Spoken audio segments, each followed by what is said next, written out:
Weekly expiry के दिन बाजार में उतार चढ़ाव 18,000 को बचाने की कोशिश कर रहा है निफ्टी। बैंक निफ्टी में आज ज्यादा गिरावट।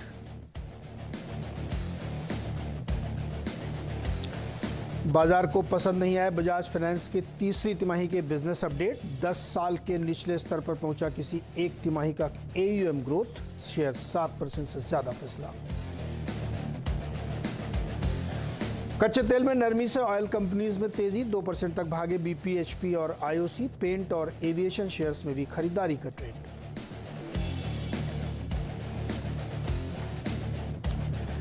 क्रूड में गिरावट और मैरिको के तीसरी तिमाही के डिमांड रिकवरी के संकेत के बाद FMCG शेयर्स में तेजी। 1% उछला Nifty FMCG index. Britannia, Tata consumer, Marico 2% की मजबूती के साथ।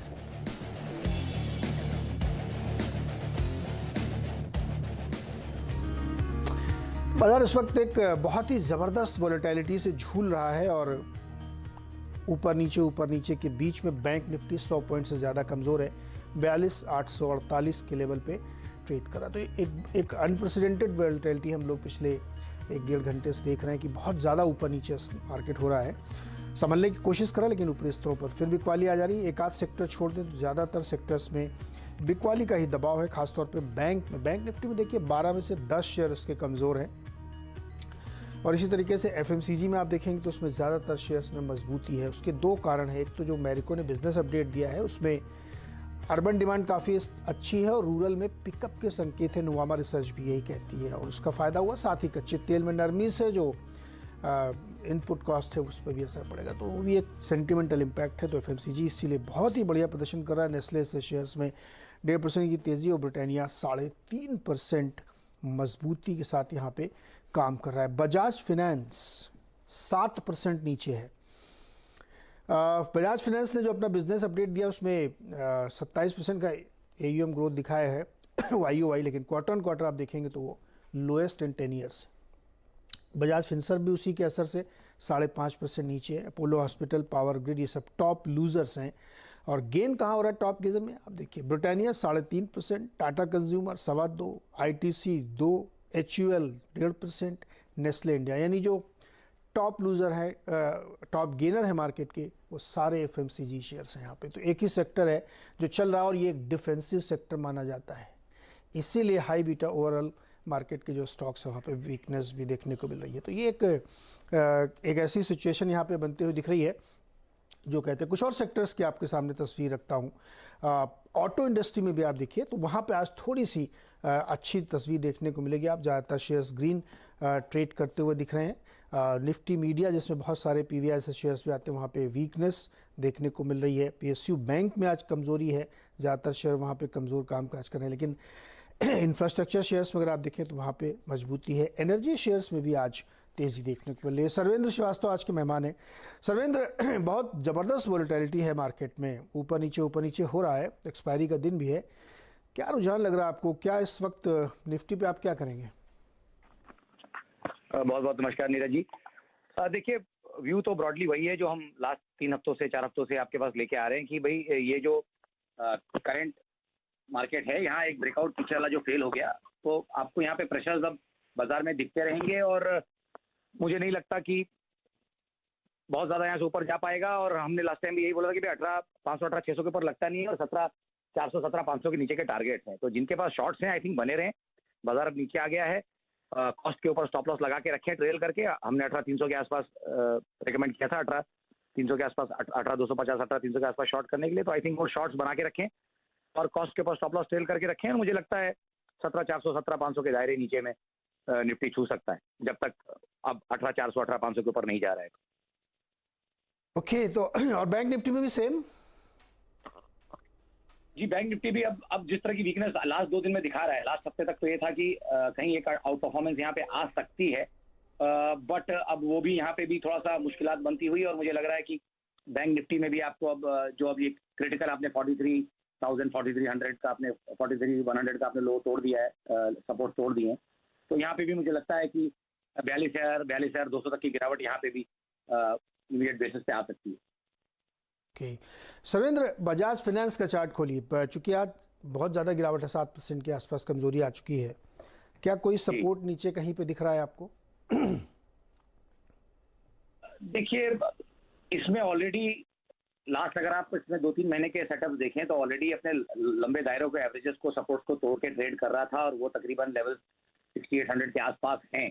तो इसकी जो 200 डे लॉन्ग टर्म एवरेजेस हैं वो कहीं 68 के आसपास हैं और मेरा मानना ये है कि अब तो डिसाइसिवली उसको छोड़ने की तैयारी कर रहा है। मतलब अब आज का जो इम्पैक्ट है वो आपको ये दिखेगा कि अब एवरेज से दूर जाने की कोशिश करेगा। अभी तक तो कोशिश पुल बैक्स में थी, 6700 की तरफ पुल बैक करता था, बट अब लग रहा है कि आज के ब्रेकडाउन के बाद कि कहीं नीचे का मोमेंटम इसने पकड़ा है। तो अब 67 68 के बहुत ज़्यादा ऊपर जाने की गुंजाइश नेक्स्ट 1 से 3 महीने में नहीं लग रही है और ये लग रहा है कि भाई फिसलेगा तो नीचे में 5600-5700 के भी स्तर यहाँ पे नीचे में आपको देखने के लिए मिलने चाहिए। तो ट्रेंड वीक था लास्ट 1.5-2 महीनों से और आज प्रॉब्ली उसका हमको नीचे में एक्सटेंशन दिख रहा है। तो वीक कैटेगरी का स्टॉक है और नीचे में 5600 तक के दायरे भी यहाँ पे खुलते हुए दिख रहे हैं। ओके, तो ये स्थिति है बजाज फाइनेंस की और यहाँ पे भी वीकनेस है और नीचे की तरफ का रुझान और खुल सकता है। चलिए अब सवाल जवाब का सिलसिला शुरू करते हैं। राजकिशन कालरा जी हमारे साथ सहारनपुर से जुड़ रहे हैं। राजकिशन जी, क्या सवाल है आपका? हाँ, नमस्कार सर जी। मेरे पास 100 VDL हैं 931 पर और AWL हैं सर 100 614। जी, इन्वेस्टर हैं आपके, ट्रेडर हैं? सर एक दो बताइए ना, बहुत पूरी लिस्ट मत बताइए। आप इन्वेस्टर या ट्रेडर हैं? मैंगलोर का निकल है सर 400 मैंगलोर 91 पर। मैं पूछ रहा हूँ इन्वेस्टर हैं कि ट्रेडर हैं आप? दोनों ही कर लेते हैं सर। भारत डायनेमिक्स में क्या है, आप ट्रेडर हैं इन्वेस्टर हैं? बच जाएंगे तो बेच देंगे सर, नहीं बचेंगे तो फिर रख के रखूंगा जी। बढ़िया, बहुत ही बढ़िया। सरवेन जी बताइए, भारत डायनेमिक्स 931 में खरीदा था, 935 है, तो ट्रेडर बने रहे या इन्वेस्टर बन जाएं? ये तो इनके दायरे पे डिपेंड करेगा, बट इन्हें दोनों तैयार हैं ये राजकिशन जी। नहीं, रिस्क तो है बाजार में। देखिए नीरज जी, बाजार में रिस्क आया हुआ है। तो अगर हम 17400 निफ्टी की बात कर रहे हैं सपोज, तो ऐसा तो नहीं है कि उसमें आउट परफॉर्मिंग कैटेगरी का स्टॉक मुझे दिख रहा है कि गिरते हुए बाजार में चल पाएगा। तो मेरे हिसाब से तो अभी भाव के इनके आसपास है और मेरे हिसाब से इनको यहाँ पे निकल जाना चाहिए, क्योंकि मुझे लगता है कि गिरते हुए बाजार में आउट परफॉर्म नहीं कर पाएगा, ये भी गिरेगा और तकरीबन मुझे लगता है 830 820 की तरफ भी फिसल सकता है। तो मेरे हिसाब से तो निकल जाने में रहा है, नीचे में दोबारा लेने की कोशिश करें, बट यहाँ से मेरे हिसाब से निकल जाए। ओके, और अदानी विल्मर में क्या करें? अदानी विल्मर में तो सर देखिए डेटा थोड़ा कम है मेरे हिसाब से, तो बहुत ज़्यादा क्लियर राय यहाँ नहीं है, तो मैं ये इसको आज पास करना चाहूँगा। यहाँ पे मेरी बहुत क्लियर राय नहीं है। ओके, तो अदानी विल्मर में चूंकि ये मैं दर्शकों से निवेदन करूँगा कि ये वाला जो शो होता है ना, इसमें चार्ट पे देख के तो बहुत रिसेंट लिस्टिंग है जैसे, तो उस पर पैटर्न मिलता नहीं, तो आपको सलाह देना मुश्किल हो जाता है, इसलिए इसमें नहीं दे पाएंगे। किसी और शो में हम इसको लेने की कोशिश करेंगे। अगला सवाल है गणेश प्रसाद जी का, नोएडा से मेरे साथ जुड़ रहे हैं। गणेश जी नमस्कार, बताइए क्या सवाल है? हाँ नमस्कार सर। सर मैंने मदरसन सुमी सेल ले रखा है, 700 क्वांटिटी ले रखी है। मेरा एवरेज प्राइस है 70.29, तो मैं इसको अभी होल्ड रखूं या इसको अभी मैं सेल कर दूं? 70.29 रुपये? जी सर। इसको ठीक करिए, 71-29 नहीं, 70-29 है प्राइस। आप लोग जब अपना लिख के भेजा करिए ना, तो एग्जैक्ट लिख के भेजा करिए, वरना गलत हो जाता है, फिर आपको सही जवाब नहीं मिल पाएगा। संवर्धन मदरसन में क्या करना चाहिए सरवेन? देखिए आई थिंक स्टॉक बहुत करेक्ट कर चुका ऊपर से और अब एक साइडवेज कंसोलिडेशन करने की कोशिश कर रहा है। तो क्वार्टरली मंथली सेटअप तो थोड़े ठीक लगे मुझे, बट वही है कि थोड़ा सा मुझे लग रहा है कि इनिशियली अभी थोड़ा रेंज बाउंड रहेगा। अगर ट्रेड को इनको टाइम देना पड़ेगा, अगर ट्रेड को 3-6 महीने देते हैं तो डेफिनेटली मुझे लगता है कि ऊपर में एक बार 85-90 ये स्तर भी आएंगे, बट उसमें 1 से 3 महीना लगेगा और बनस्पति स्टॉक 68 रुपीज़ के नीचे नहीं जाए, तो 68.40 का स्टॉप लॉस और तकरीबन 85-90 के टारगेट्स यहाँ पे। तो ये एक सिचुएशन यहाँ पे बनती हुई दिख रही है। सरविंद, चूंकि कई सारे सेक्टर्स हैं जहाँ पे कुछ थोड़ी मजबूती का रुझान भी बन रहा है, उनमें से एक FMCG है, ऑटो में भी कहीं कहीं तेज़ी देखने को मिल रही है। FMCG में कोई स्टॉक आपको ठीक लगता है क्या यहाँ पे, जिस पे लोग ट्रेड ले सकें? देखिए नीरज जी, बात वही है कि अगर हमने जो लास्ट टाइम डिस्कस किया था कि आउट परफॉर्मेंस जो है ना, वो कहीं अब पनिश हो सकती है। तो नो डाउट ये डिफेंसिव प्लेयर्स हैं और जिससे बाजार में थोड़ा चलते हैं तो बाउंस बैक ही खेल सकते हैं मेरे हिसाब से। बहुत ज़्यादा यहाँ पे भी मुझे नहीं लगता रुझान में 15 दिन से ज़्यादा ऊपर का दे पाऊंगा अगर मैं एफएमसीजी में भी किसी में देखूँ तो आई थिंक अगर वहाँ मुझे कुछ देखना है पुल बैक के लिए खेलना है तो एक 10 वर्किंग डेज के हिसाब से मुझे लगता है कि लीवर आपको एक पुल बैक दे सकता है 2650 2700 की तरफ। और अगर आप वो ट्रेड ले रहे हैं तो आप उसमें 2540 का स्टॉप लॉस भी स्पॉट पे लगा के रखेंगे। बट प्योरली पुल बैक का ट्रेड है, यहाँ पे रुझान कोई बहुत ज़्यादा बुलिश नहीं है। मनीत गुप्ता, कासगंज यूपी से। मनीत जी, आपका नाम मनीत है? मनीत MANEET sir. Yes Gupta ji, बताइए क्या सवाल है आपका सर? सर मैंने ना 3500 KTM बाई की है 554 के आसपास रेट पे। अब ये तो इस तरह से ट्रेंड हो रहा है कि इसका रेट का कोई पता ही नहीं लग रहा, कभी ऊपर कभी नीचे। हाँ। और मतलब मैं निकल भी नहीं पा रहा हूँ। ऐसे ट्रेडर लिया था बट फंस गया था इसमें। मनीष जी, पहले तो मुझे ये बताइए आपने क्यों लिया ये शेयर? मतलब सर उस आपकी दिन सोच क्या मूवमेंट थी? देख के लिया मैंने। हाँ, एक दिन जब इसमें मूवमेंट आया था कि ये 42 से एकदम 54 के भाव खुला था तो मैंने लगा 10-20 रुपए कमाएंगे, निकल जाएंगे, और मैं फंस गया इसमें। और स्टॉप लॉस नहीं लगाया? स्टॉप लॉस नहीं लगाया। मैं नीचे इसमें लगभग 1.5-2 लाख का लॉस दिखाया हूँ, लेकिन अब यहाँ तक रेट तक आया है। अच्छा, तो पहली बार में ही 3500 शेयर ले लिए थे कि धीरे धीरे और बढ़ाए भी हैं? ना सर, एक ही बार में ले लिए थे मैंने। अरे मनीष जी भाई, आप लोग मतलब गड़बड़ करते हैं। अब स्टॉप लॉस नहीं लगा, हम लोग रोज बताते हैं कि, और वो भी पेटीएम में। मुझे नहीं लगता कि किसी ने भी बाई की कॉल दी होगी पेटीएम पे, किसी ब्रोकरेज ने या किसी ने। नहीं, किसी ने नहीं दी सर, नहीं वो दी ना। मैंने मूवमेंट देख के ले लिया। सरवेन जी भाई, मनीष जी की मदद करें। अभी इनका बहुत नुकसान नहीं, अभी देखिए 41 पे है और 54 पे इन्होंने खरीदा है। 12-13 रुपए का उछाल आएगा क्या महीने तो महीने जिसमें ये निकल जाए? सर देखिए, डेटा तो बहुत कम है और पहला क्वार्टर का कहीं ये रिवर्सल तो कहीं दिखता है कि मंथली क्वार्टरली में कि अगर कहीं एक रिवर्सल आने का गुंजाइश है तो पॉसिबली आ सकता है। बट मैं वही बोल रहा हूँ कि फ्लेवर इस मार्केट का सबको ये समझ के चलना बाउंस बैक का ही है। तो फ्लेवर बाउंस बैक का ही है और मेरे हिसाब से बहुत ज़्यादा उम्मीद यहाँ पे अभी इससे लगा के रखनी नहीं चाहिए। तो एकदम इनके पास ऐसा नहीं हो जाए कि स्टॉक इनके पास हमेशा के लिए रह जाए, क्योंकि ट्रेंड तो नीचे ही है। जब तक ट्रेंड में रिवर्सल नहीं है तब तक हम बाय तो बोल नहीं पाएंगे।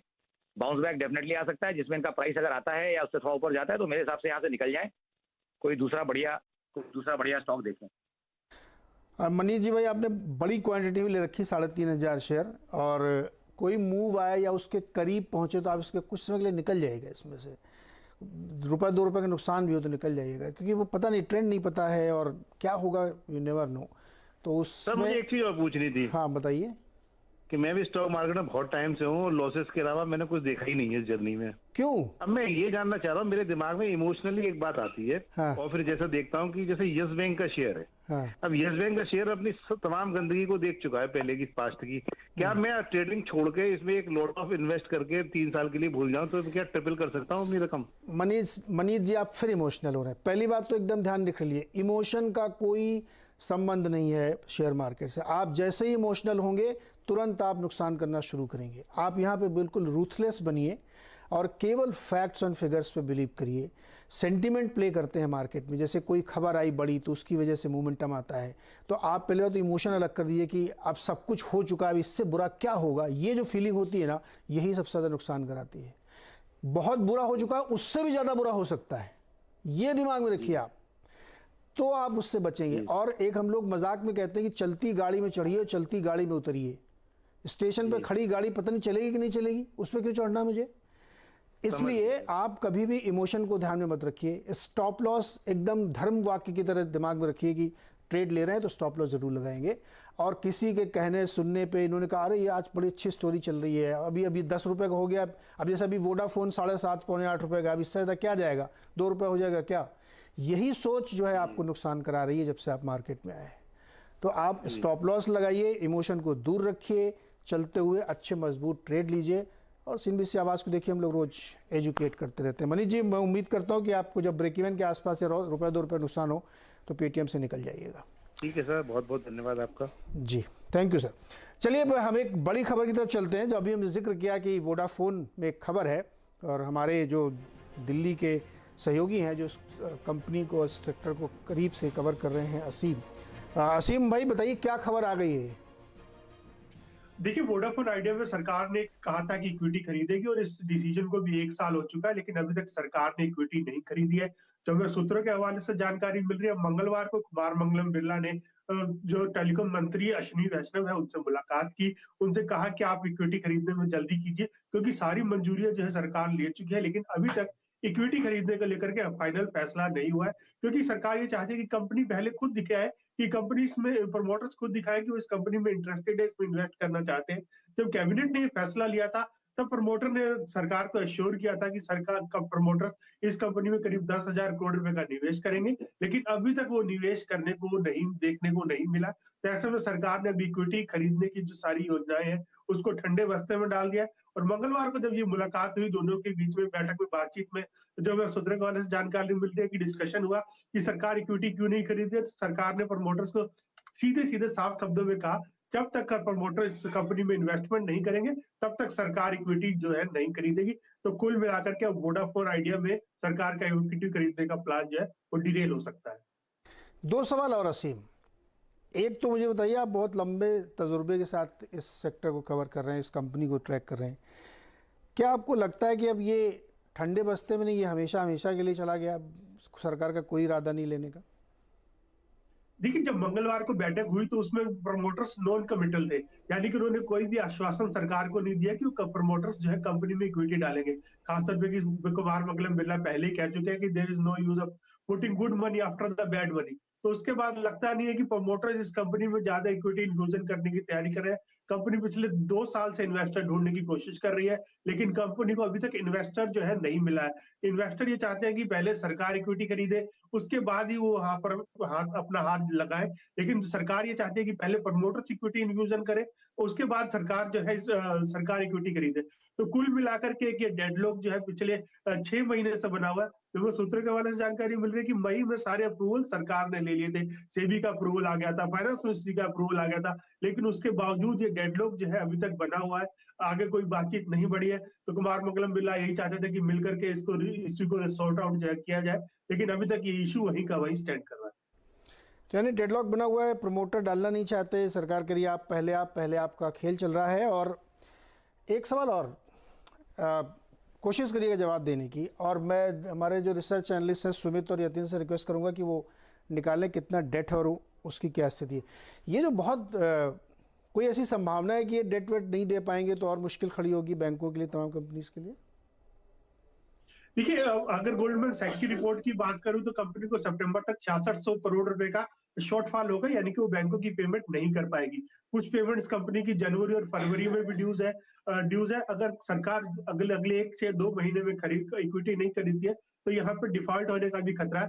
तो वही कुल मिलाकर के डिस्कशन इसी बात पर है कि सरकार जल्द से जल्द इसके अंदर इक्विटी खरीदे, लेकिन सरकार की तरफ से अभी तक कोई कमिटमेंट देखने को नहीं मिला या कोई मूवमेंट नहीं देखने को मिली है, ना ही प्रमोटर्स की तरफ कोई प्रमोटर्स की तरफ से कोई कमिटमेंट देखने को मिला।